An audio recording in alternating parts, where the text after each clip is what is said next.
Good morning, student. Myself, Praduman, your physics teacher for class 9 and 10 in Modern International School, Iswa. Today, just I am going to discuss for class 10 topics from electromagnetic effect chapter. Your today's chapter is electromagnetic induction. What is electromagnetic induction? First of all, a question arises: what is electromagnetic induction? Then your answer should be electromagnetic induction is a phenomenon in which a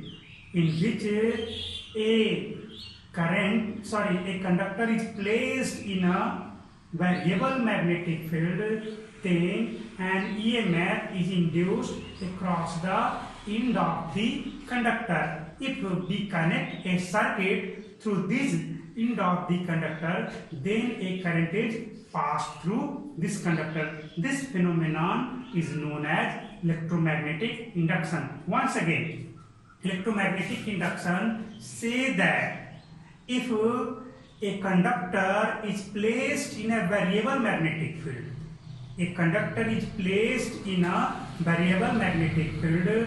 then an EMF is induced across the end of the conductor. This phenomenon is known as electromagnetic induction. Simple सा है, समझो इस चीज को.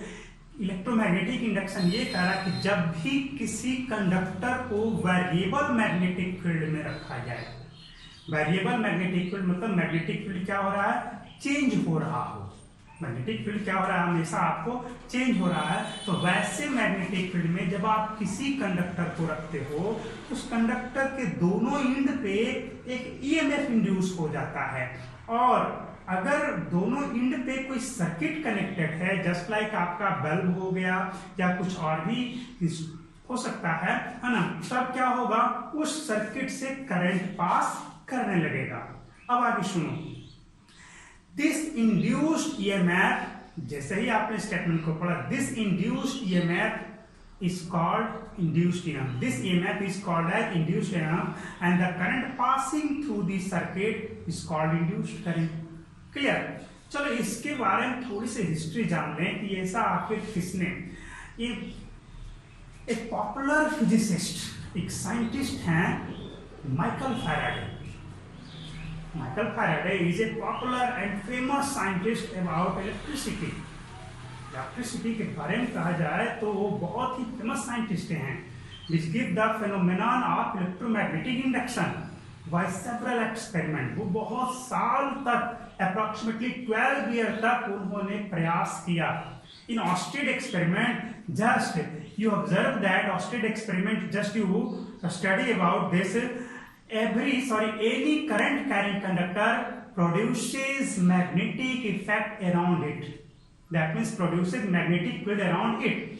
इसी को उन्होंने ध्यान में रखा, दिमाग में रखा कि जब करंट कैरिंग कंडक्टर जो है मैग्नेटिक फील्ड अपने चारों तरफ प्रोड्यूस कर सकता है, दैट मीन्स ए मैग्नेट और magnetic field also produces electricity. A magnet or a magnetic field also produces electricity. Just reverse of the Oersted experiment. Oersted experiment का reverse उन्होंने सोचा कि ऐसा ही होना चाहिए. जैसे कि जिस सीढ़ी से आप ऊपर गए उसी से आप वापस आ जाते हो ना, वैसा ही उन्होंने सोचा.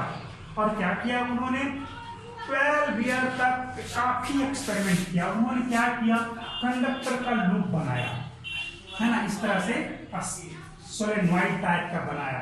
वे कभी क्या करते, बार मैग्नेट को कभी इस जगह पे रखते, कभी इसके बीच में सेट करते, और इन पे क्या किया था उन्होंने, एक गैल्वेनोमीटर को सेट कर दिया था. देख रहे हो, ये कॉइल है आपका, ये कॉइल है, बहुत ही लार्ज नंबर ऑफ टर्न इसमें है. और इस कॉइल में आपने क्या देखा है, इस कॉइल के दोनों इन पर क्या कनेक्टेड है, एक गैल्वेनोमीटर कनेक्टेड है. अब देखो क्या करने के लिए, अब चेक करने के लिए कि क्या कैसे होता है, उन्होंने क्या किया, मैग्नेट को कभी यहाँ रखा, कभी इसके सामने रखा, कभी नॉर्थ पोल पे ऐसे करके बहुत तरह से उन्होंने एक्सपेरिमेंट किया. 12 साल तक उन्होंने एक्सपेरिमेंट करते रहा, इसलिए कि कुछ भी गैल्वेनोमीटर में डिफ्लेक्शन हो, लेकिन उन्हें सफलता नहीं मिली. वे काफी परेशान हो गए, चिड़चिड़े हो गए.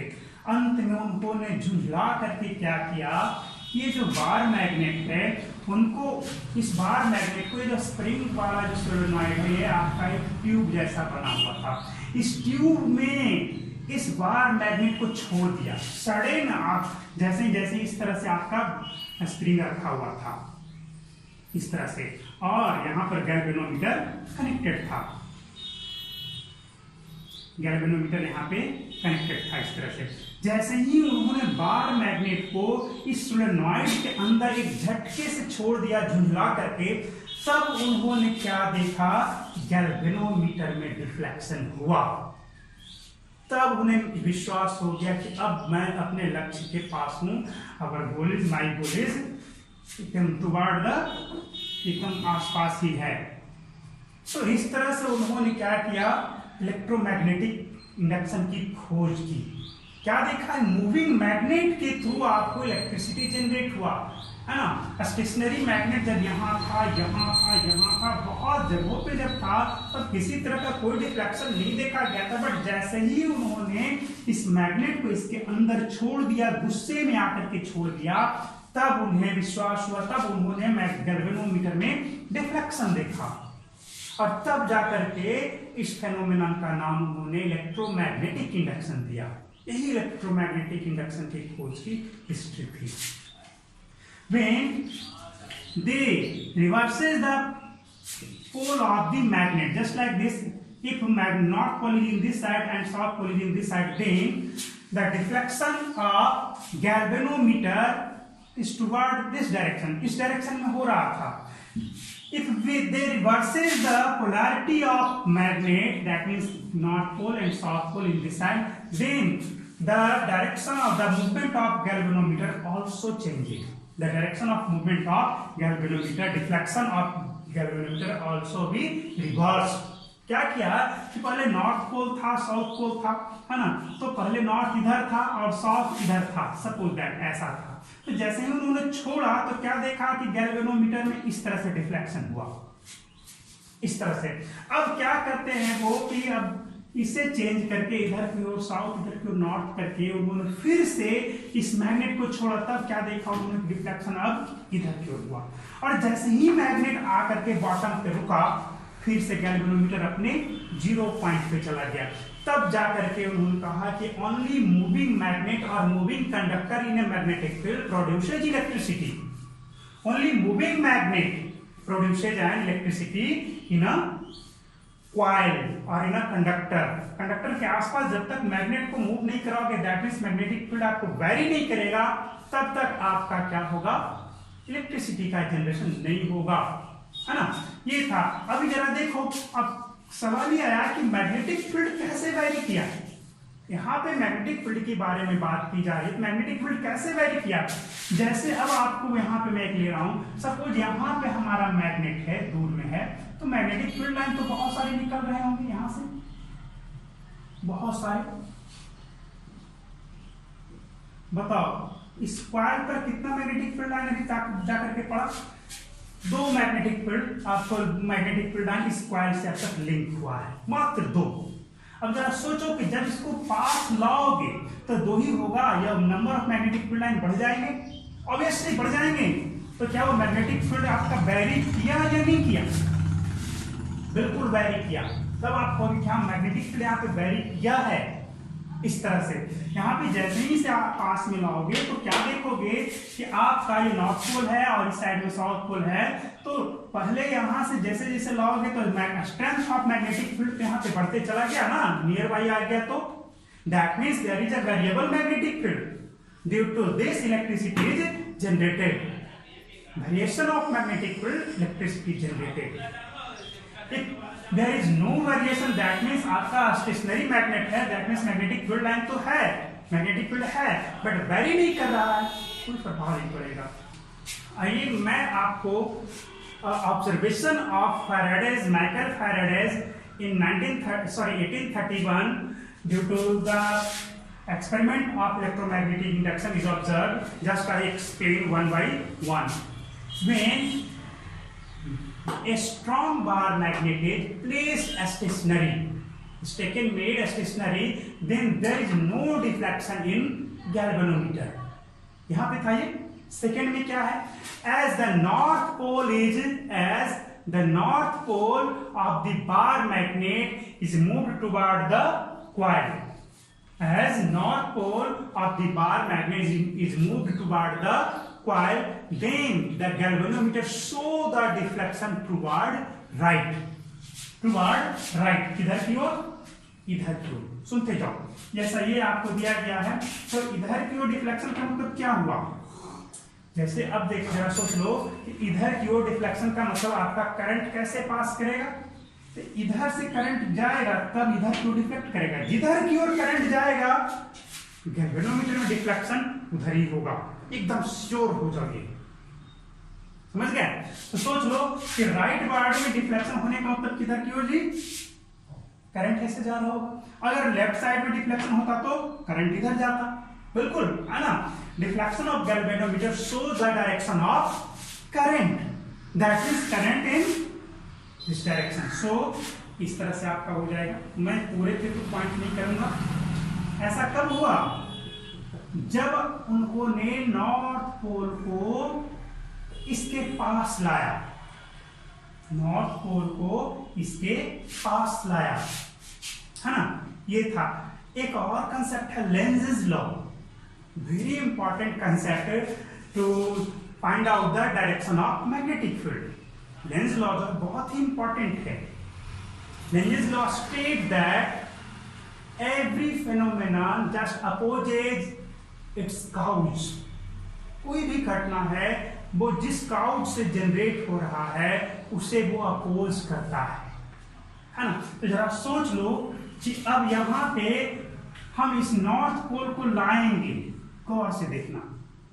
लेंज लॉ क्या कहता है कि किसी में आपको इलेक्ट्रिसिटी की जनरेशन हो रही है, तो जिस कारण से इलेक्ट्रिसिटी इसमें जनरेट हो रहा है उस कारण को वो अपोज करता है ना। तो जरा सोच लो कि हम किस कारण से इसमें इलेक्ट्रिसिटी जनरेट हो रहा है जी। लेंजेस लॉ थोड़ा सा ब्रीफली एक्सप्लेन कर देता हूं, बाद में थोड़ा डीप थोड़ा विशेष करेंगे। मैग्नेट को नॉर्थ पोल को इधर लाने पे, है ना, किसके नॉर्थ पोल को लाने पे, चलिए अभी डायरेक्शन का पता नहीं है, अभी किस डायरेक्शन में करंट जाएगा ये भी हमें कुछ भी पता नहीं है, तुरंत पता भी चल जाएगा। इस तरह से अभी डायरेक्शन का हमें कोई इंफॉर्मेशन नहीं है। जरा सोचो कि अब इसको तो अपोज करेंगे, इसमें करंट पास हो रहा है, डिफ्लेक्शन भी हो रहा है, किस डायरेक्शन में करंट है ये हमें अभी पता नहीं है, तो गैल्वेनोमीटर बता दिया कि ऐसे है करंट। तो चलो इसके लिए आप जान लो, लेंज लॉ कहता है कि जिस कारण से इस इलेक्ट्रिसिटी की उत्पत्ति हुई है वो हमेशा उस कारण का विरोध करता है। बताओ इधर आ रहा है, तो इधर आने का विरोध कौन करेगा जी, तो जरूर आपका इस फेज से नॉर्थ पोल का जनरेशन होगा, तभी ना कोई नॉर्थ पोल पास में आ रहा है, दैट मींस नॉर्थ पोल जब निकट आ रहा है तो उसको आने का कौन रोक सकता है, तो नॉर्थ पोल, है ना। बताओ इसमें नॉर्थ पोल कब बनेगा, जब करंट कैसे पास होता है तब नॉर्थ पोल बनता है, जान रहे हो ना, जब करंट एंटी क्लॉकवाइज डायरेक्शन में हो तभी जाकर के क्या होता है, नॉर्थ पोल का जनरेशन होता है। सोलेनॉइड्स में आपको पढ़ाया जा चुका है, जब करंट क्लॉकवाइज आपको जिस फेस से देख रहे हो उस फेस में अगर जो करंट क्लॉकवाइज है तब वो साउथ पोल के जैसा बिहेव करता है ना, और नॉर्थ अगर जो एंटी क्लॉकवाइज है तब वो नॉर्थ पोल के जैसा बिहेव करेगा, दैट मींस इसको अपोज करेगा तो इधर की ओर नॉर्थ पोल बनना चाहिए। तो नॉर्थ पोल कब बनेगा, जब करंट कैसे हो, क्लॉकवाइज या anti clockwise, obviously anti clockwise. ये आपको ये डायरेक्शन किसको शो कर रहा है, एंटी क्लॉकवाइज, है ना, यानी कि इसमें कैसे करंट पास करेंगे, तो एंटी क्लॉकवाइज डायरेक्शन में आपको करंट को इसमें पास करना पड़ेगा। क्लियर। अब देखो आगे, ये तो हुआ नॉर्थ पोल के बारे में। अब जरा सोचो, अब फिर से अब ये क्या किया गया कि अब नॉर्थ पोल को यहां ला करके रोक दिया गया, तो जैसे ही ये स्टॉप किया गया क्या हुआ, गैल्वेनोमीटर का डिफ्लेक्शन जो पहले ऐसे था फिर से वापस ऐसे अपने जीरो पोजीशन पे आ गया। बिल्कुल जीरो पोजीशन पे आ गया, है ना।